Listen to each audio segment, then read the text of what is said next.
दोस्तों, एक स्टूडेंट की हमेशा से ये ख्वाहिश होती है जब कभी भी एक स्टूडेंट 12th पास करके या फिर 10th पास करके किसी डिप्लोमा कॉलेज में एडमिशन लेता है डिप्लोमा करने के लिए, चाहे वो इलेक्ट्रिकल का हो, मैकेनिकल का हो, सिविल का हो, इलेक्ट्रॉनिक्स का हो, सीएस का हो, किसी भी ब्रांच का स्टूडेंट हो, उसका सपना होता है कि मैं किसी तरीके से एक इंजीनियर बन जाऊं, अपने घर का इकलौता इंजीनियर, चाहे वो बीटेक करके भी क्यों ना हो।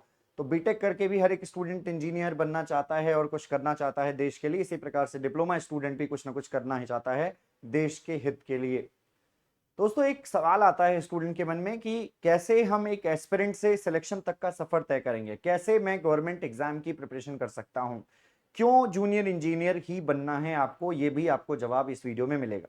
सबसे पहले मैं चाहूंगा कि आप सभी लोग इस सेशन को ज्यादा से ज्यादा शेयर कर दें और जहां कहीं भी आप ऐड हैं उस जगह पर शेयर कर दीजिएगा, इस सेशन को लाइक कर दीजिएगा और इस चैनल पर नए हैं तो सब्सक्राइब करके बेल आइकन जरूर प्रेस कर दीजिएगा। सबसे पहले, एक जूनियर इंजीनियर क्या होता है? तो एक जेई जेई क्या होता है? तो जेई एक एंट्री लेवल की पोस्ट होती है, चाहे वो किसी भी गवर्नमेंट डिपार्टमेंट की बात कर लीजिए, चाहे वो पब्लिक सेक्टर हो, इलेक्ट्रिसिटी डिपार्टमेंट हो, कोई सा भी डिपार्टमेंट हो, दिल्ली विकास प्राधिकरण हो, या ना किसी को किसी भी स्टेट का विकास प्राधिकरण हो, आप यूपी डेवलपमेंट अथॉरिटी कह लीजिए, UP triple S C JE कह लीजिए, कोई भी डिपार्टमेंट XYZ, कोई भी डिपार्टमेंट कह लीजिए, उसमें जूनियर इंजीनियर की एक एंट्री लेवल पोस्ट होती है जहां पर आप जो है डिप्लोमा के कैंडिडेट हैं तो भी आप एंटर कर सकते हैं और बीटेक के कैंडिडेट हैं तो भी कुछ जगहों पर एंटर कर सकते हैं, सभी जगहों पर नहीं बट कुछ जगहों पर एंटर कर सकते हैं।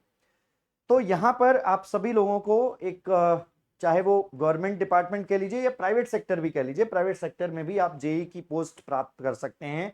जैसे एल बहुत बड़ी कंपनी है, एल में भी आपको जेई की पोस्ट मिल जाती है। किसी प्राइवेट इलेक्ट्रिसिटी डिपार्टमेंट, कोई प्राइवेट कंपनी जो इलेक्ट्रिसिटी, जैसे बीएसईएस हालांकि आधा प्राइवेट और आधा गवर्नमेंट बोलूंगा मैं उसको, तो वहां पर भी आपको जेई की पोस्ट मिलती है, तो एक बहुत बड़ी बात है। हालांकि बीएसईएस डायरेक्ट रिक्रूट नहीं करती, बीएसईएस प्लेसमेंट लेती है बड़े बड़े कॉलेजेस में, अच्छे कॉलेजेस में जाकर वहां से जूनियर इंजीनियर्स को उठाती है। एक प्रकार से आप सभी लोगों को पता चल गया होगा कि एक एंट्री लेवल पोस्ट है। अब ये एंट्री लेवल पोस्ट किसी भी डिपार्टमेंट में हो सकती है, चाहे वो गवर्नमेंट हो चाहे वो प्राइवेट हो, और इसके अंतर्गत एक जूनियर इंजीनियर बहुत सारे काम करता है, एक सुपरविजन करता है, मेंटेनेंस करता है ना, इंजीनियरिंग प्रोजेक्ट्स का एग्जीक्यूशन करता है, चाहे वो कोई भी प्रोजेक्ट्स हो, किसी भी प्रकार के फील्ड में हो, चाहे वो सिविल हो, इलेक्ट्रिकल हो या मैकेनिकल हो। सवाल आता है कि जूनियर इंजीनियर ही क्यों? क्योंकि यहां पर एक अच्छी सैलरी मिलती है, एक अच्छी ग्रोथ मिलती है। जेई से आप कुछ समय के बाद, अगर आप रेलवेज में जेई बनते हैं तो कुछ समय के बाद सीनियर सेक्शन इंजीनियर की पोस्ट मिलती है, हालांकि वहां तक पहुंचने के लिए काफी समय लगता है ना। एक ग्रोथ मिलती है, सैलरी मिलती है, आपको गवर्नमेंट जॉब में एक स्टेबिलिटी मिलती है, आपको एक रेपुटेशन मिलती है। चाहे आप कहीं पर भी हो, आप जेई साहब करके पुकारे जाते हैं। रेलवेज में हो जाता है तो आपके पिताजी कहते हैं कि हमारे लड़का रेलवेज में है, हमारी लड़की रेलवेज में है ना। तो एक एक प्रकार का एक ओहदा मिलता है, रेपुटेशन मिलती है, एक रिस्पेक्ट मिलती है आपको जब आप जूनियर इंजीनियर बन जाते हैं। तो क्या एजुकेशन क्वालिफिकेशन के क्या रिक्वायरमेंट है? एजुकेशन क्वालिफिकेशन चाहिए, या तो आपको डिप्लोमा किया हुआ आपने डबल ई ब्रांच से, ट्रिपल ई ब्रांच से, या फिर mechanical, civil, computer science, information technology, electronics and communication, चाहे आपने बीटेक किया हो इन ब्रांचेस से। तो ये एजुकेशनल क्वालिफिकेशन की रिक्वायरमेंट है, आपको कम से कम आपको ये पूरा करना ही पड़ेगा। और ऐसा नहीं है कि पूरा करेंगे तभी, फाइनल ईयर में रहते रहते आप एग्जामिनेशन क्रैक करना चाहें तो कर सकते हैं, बशर्ते कि आप एग्जामिनेशन की नियम और शर्तों को पालन करें। लास्ट डेट तक रिजल्ट आ जाता है तो लास्ट डेट तक रिजल्ट, अगर एग्जामिनेशन फॉर्म भरने की लास्ट डेट तक रिजल्ट आ जाता है तो फॉर्म फिल कर सकते हैं। तो जरूर करें, पढ़िए और एग्जामिनेशन क्रैक कीजिए सीधे डिप्लोमा या बीटेक के बाद। तो ये एजुकेशन क्वालिफिकेशन की रिक्वायरमेंट है। बहुत सारे पाथवेज हैं जूनियर इंजीनियर बनने के, गवर्नमेंट सेक्टर में बन सकते हैं, प्राइवेट सेक्टर में बन सकते हैं, पब्लिक सेक्टर्स में बन सकते हैं, बहुत सारे, जैसा कि मैंने अभी आपको बताया। तो ये बहुत सारे रास्ते हैं जूनियर इंजीनियर बनने के और बहुत बहुत सारे फील्ड्स में हैं। रही बात जूनियर इंजीनियर गवर्नमेंट एग्जाम्स कौन कौन से हैं, तो आरआरबी जूनियर इंजीनियर है, एसएससी जूनियर इंजीनियर है, स्टेट पीएससीज हैं, है ना, यूके पीएससी हो गया, यूपी पीएससी हो गया, यूके पीएससी जेईई का एग्जाम हर ऑलमोस्ट 2 साल में एक बार तो आ ही जाता है। इसी प्रकार से कुछ public sector undertaking, NHPC JE है, अभी हाल ही में आया था। इसके अलावा पीजीसीआईएल का आपने एग्जामिनेशन देखा, एनएचपीसी का तो शायद अभी फॉर्म भी भर सकते हैं आप, पीजीसीआईएल हो गया, बीएचईएल हो गया, बीएचईएल ने अभी हाल ही में रिक्रूटमेंट भी किए हैं, है ना। तो ये सभी आपके ये कंपनीज जो हैं वो ऑफर करती हैं आप सभी लोग आइए, अपना नॉलेज दिखाइए, एग्जाम क्रैक करके दिखाइए और आप हमारे यहाँ जूनियर इंजीनियर बन जाइए। तो ये जूनियर इंजीनियर के गवर्नमेंट एग्जाम्स हैं, और सिर्फ यही नहीं है, बहुत सारे एग्जाम्स हैं, बहुत सारे एग्जाम्स हैं। तो आप प्रिपरेशन करो, सिर्फ प्रिपरेशन करने के बाद सारे एग्जाम्स दो, जहां कहीं भी आप एप्लीकेबल हो। जैसे APPSC, Arunachal Pradesh public service commission में जूनियर इंजीनियर की वैकेंसीज आई, तो आप एपीपीएससी में अदर स्टेट के कैंडिडेट्स अप्लाई कर सकते हैं। सोचो, हालांकि एग्जामिनेशन सेंटर बहुत दूर है, बट अगर आप ट्रेवल कर सकते हो, अगर आप वहां रह सकते हो, सर्वाइव कर सकते हो, तो आपको बिल्कुल जाना चाहिए एग्जामिनेशन देने के लिए, है कि नहीं। तो ये है आपके पास अपॉर्चुनिटीज। क्या एक स्टूडेंट की प्रॉब्लम होती है जूनियर इंजीनियर बनने के रास्ते में, उस रास्ते में क्या क्या दिक्कतें आती हैं। तो उस रास्ते में ये दिक्कतें आती है कि स्टूडेंट जिसको सेकेंड ईयर में है, फाइनल ईयर में है, चाहे वो बीटेक सेकेंड ईयर में है, फाइनल ईयर में, उसको ये नहीं पता कि कितना पढ़ना है, हाउ मच टू स्टडी, है ना, कितना पढ़ना है, सोर्स क्या है पढ़ने का। फाइनेंशियल प्रॉब्लम्स बहुत सारी आती हैं उसकी लाइफ में। एक गरीब स्टूडेंट है, उसको नहीं समझ में आता, भैया हमारे पास पैसे नहीं है, हम कहाँ से पढ़ें, कैसे पढ़ पाएंगे हम।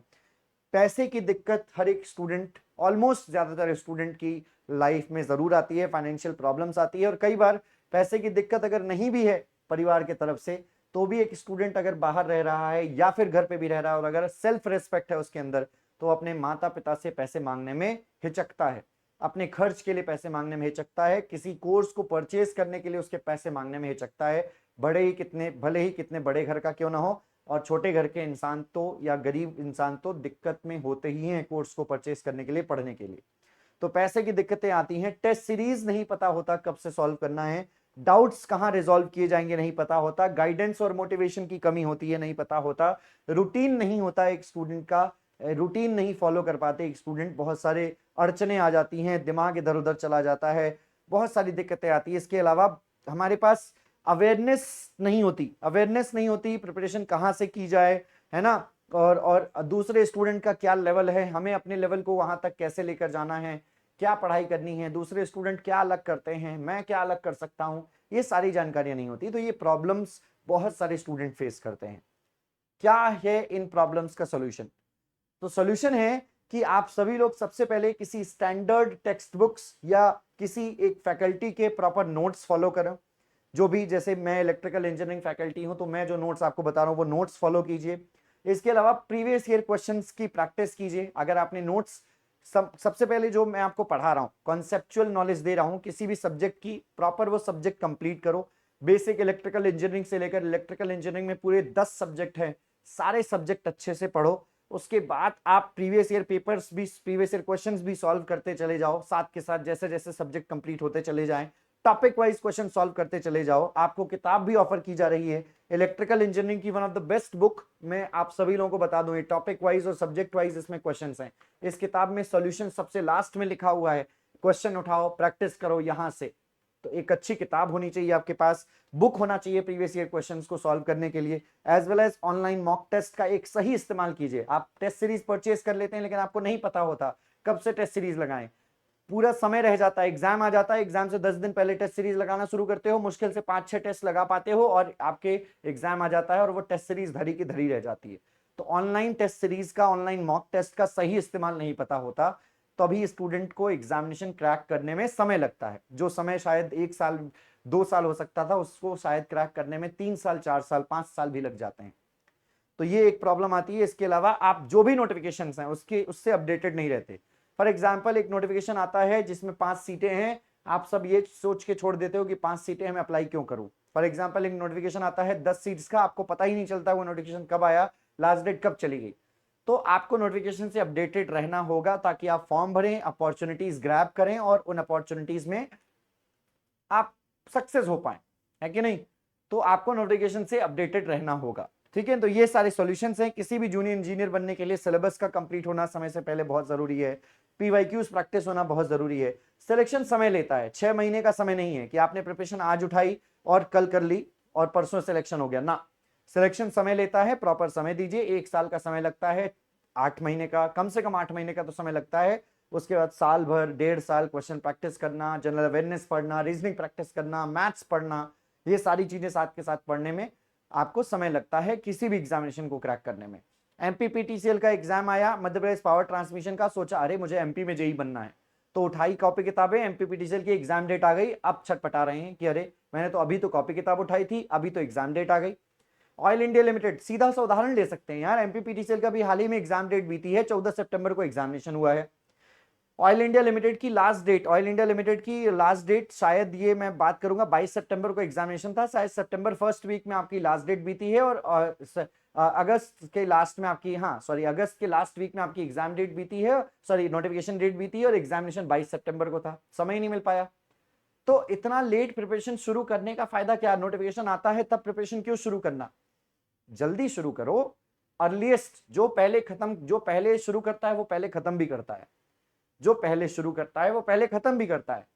ये एक रूल है, तो आप इस रूल को फॉलो करें।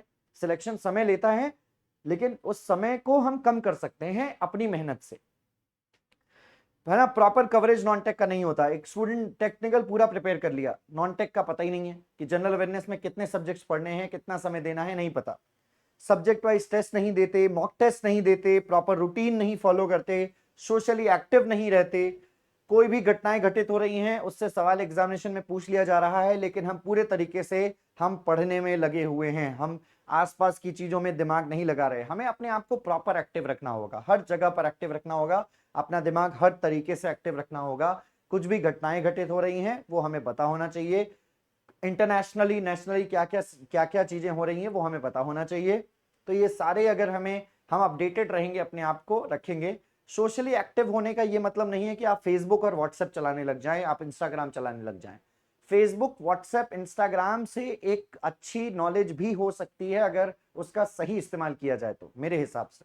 मैं फेसबुक बिल्कुल नहीं चलाता, इंस्टाग्राम बिल्कुल भी नहीं चलाता, यूट्यूब ही जो चलाता हूं क्योंकि यूट्यूब मेरा काम है। यूट्यूब पे आना, यूट्यूब पे आपको थोड़ा सा गाइड करना, ये मेरा काम है। तो यूट्यूब में चलाता हूँ, यूट्यूब पे मैं देखता रहता हूँ कि मैं क्या कर सकता हूँ स्टूडेंट्स के लिए। तो आपको भी इसी तरीके से जो एक प्रॉपर आपके लिए यूजफुल हो, उस सोर्स का आप फायदा उठाइए, उस प्लेटफॉर्म का आप फायदा उठाइए, है ना। तो ये सारी चीजें हैं। मैं आपसे यही कहूंगा अंत में कि अगर आप हमारे साथ अड्डा 24/7 पर जुड़ते हैं और आप प्रिपरेशन करना चाहते हैं तो जुड़ सकते हैं। अड्डा 24/7 पर आपको आना होगा यहाँ पर। और मैंने डीडीए जेई पर ही अभी हाल ही में बहुत सारे वीडियोस बनाए हैं, डीडीए जेई पर जाकर आप उन वीडियोस को देख सकते हैं। ऑल कोर्सेज से एईजेई एग्जाम्स पर आओ, एईजेई एग्जाम्स पर आप जिस ब्रांच के हो उसका महापैक परचेज करो। महापैक पे आपको सारे के सारे सब्जेक्ट्स डिटेल में पढ़ाए जाते हैं, तो आप महापैक परचेज कर सकते हो। ये महापैक का प्राइस बहुत ज्यादा दिख रहा होगा आपको, लेकिन इतना नहीं पे करना है भैया। आप कूपन कोड एंटर करो, यहाँ पर कूपन कोड क्या रहने वाला है, Y1022 रहने वाला है। सो ये कूपन कोड एंटर करते हो, अप्लाई करते हो, आपको 2851 रुपए में महापैक मिल जाता है। 2851, सिर्फ 2851 रुपए में महापैक मिलता है।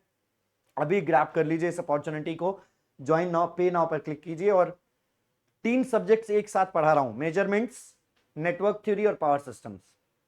लाइव आ जाइए, तीनों सब्जेक्ट्स को मजा आना है पढ़ने में तो बताइएगा, और अगर कोई सवाल सॉल्व ना हो तो बताइएगा, पैसे हम रिटर्न करेंगे आपको। अगर आपका एग्जामिनेशन क्रैक नहीं होता है तो फुल रिफंड होता है फीस का यहाँ पर, अगर एग्जाम क्रैक कर लेते हो तो। और अगर आपको कंटेंट अच्छा ना लगे तो आप बताइएगा, ये भी आपको ये जो है आपको एक सुविधा दी जाती है। तो आप अड्डा 24/7 पर जुड़ सकते हैं। इसी प्रकार के और भी इंफॉर्मेटिव वीडियोस के लिए आप हमारे चैनल को सब्सक्राइब करके बेल आइकन जरूर प्रेस करें। इस वीडियो को ज़्यादा से ज़्यादा शेयर करें और लाइक कर दीजिएगा वीडियो को। सब्सक्राइब कर लीजिएगा चैनल को अगर आप नए हैं तो। मेरी रोजाना क्लास का टाइम इसी चैनल पर ठीक 12 बजे है। आप 12 बजे लाइव क्लासेस से जुड़ सकते हैं क्वेश्चन प्रैक्टिस करने के लिए। धन्यवाद।